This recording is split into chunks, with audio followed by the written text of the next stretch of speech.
తెలంగాణ రాష్ట్రంలో బీఆర్ఎస్ పార్టీకి చెందిన ఇద్దరు శాసన మండలి సభ్యులు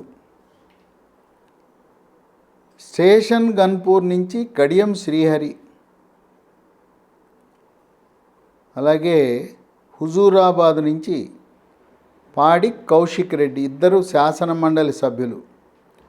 వీళ్ళిద్దరూ కూడా గతంలో శాసనసభ్యుల కోటా నుంచి ఎమ్మెల్సీగా ఎన్నికయ్యారు.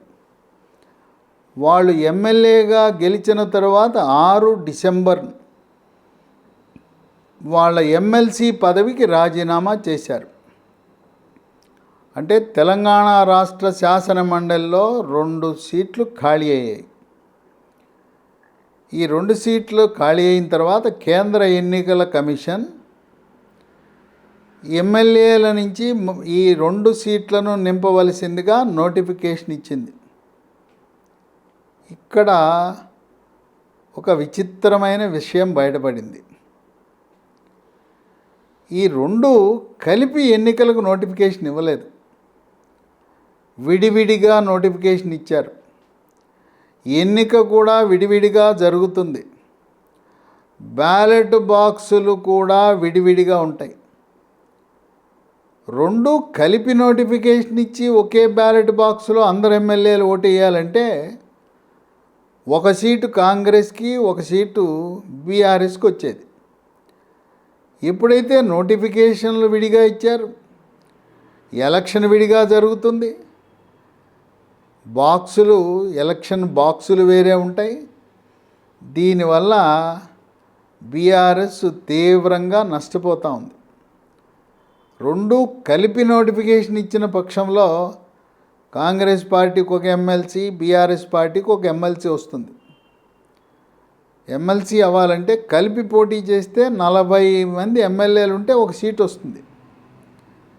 మూలిగే నక్క మీద తాటిపండు పడిన చందాన, గోరు చుట్టుపై రోకలిపోటనే చందాన, అసలే ఓడిపోయాము, అధికారం కోల్పోయామని విషాద గీతాలు పాడుకుంటున్న బీఆర్ఎస్ కారు పార్టీకి ఇది కూడా తీవ్రమైన షాకు గురి చేసింది.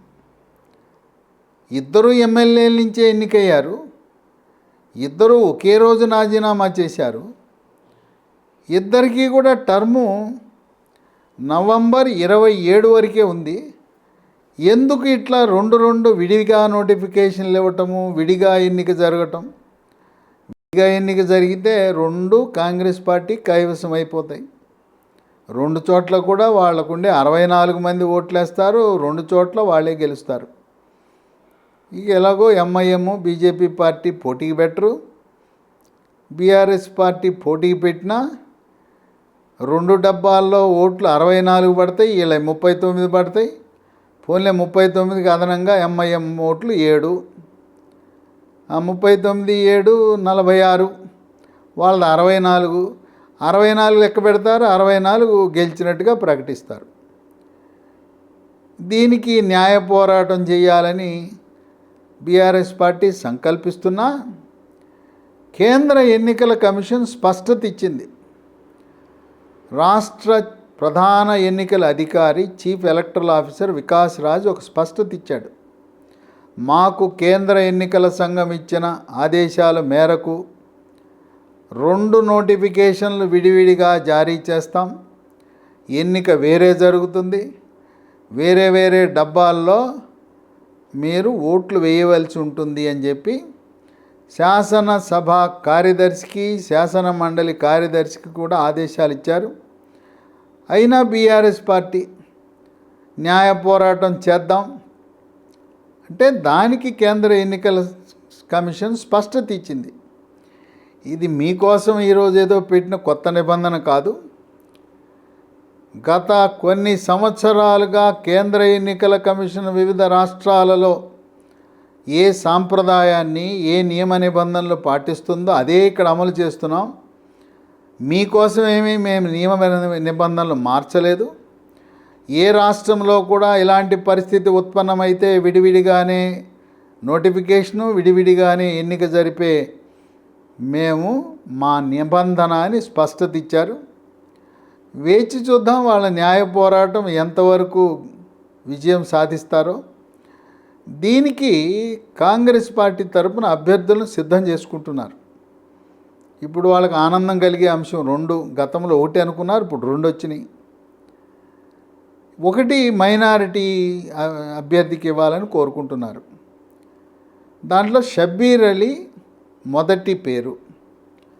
షబ్బీర్ అలీని శాసన మండలికి తీసుకుని ఆయన్ని రాష్ట్ర మంత్రివర్గంలో స్థానం కల్పించే అవకాశం కనపడుతూ ఉంది.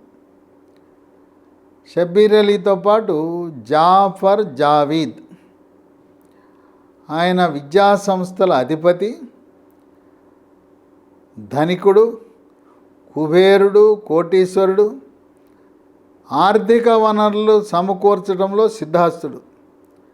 అందువల్ల ఎన్నికలకు సిద్ధమవుతున్నప్పుడు ఆర్థిక వనరులు కూడా చాలా ముఖ్యం కనుక అలాంటి కుబేరులను కూడా ప్రోత్సహించడం అనేది కాంగ్రెస్ పార్టీకి ఆనవాయితీనే. కాంగ్రెస్ పార్టీయే కాదు, ఏ ప్రాంతీయ పార్టీ అయినా అదే పద్ధతిని పాటిస్తుంటారు. నిధుల కొరకు రాజ్యసభ సీట్లను, శాసన మండలి సీట్లను అంగట్లో వస్తువులా అమ్మిపారేస్తుంటారు. కోటీశ్వర్లకు, పారిశ్రామికవేత్తలకు, విజ్ఞులకు, మేధావులకు, విద్యావంతులకు ఇవ్వాల్సిన ఎగువ సభ, పేరుకి ఎగువ సభ, అక్కడ ఈ ప్రాంతీయ పార్టీలన్నీ కూడా ఎమ్మెల్సీ సీట్లు, రాజ్యసభ సీట్లు అమ్మేస్తుంటాయి.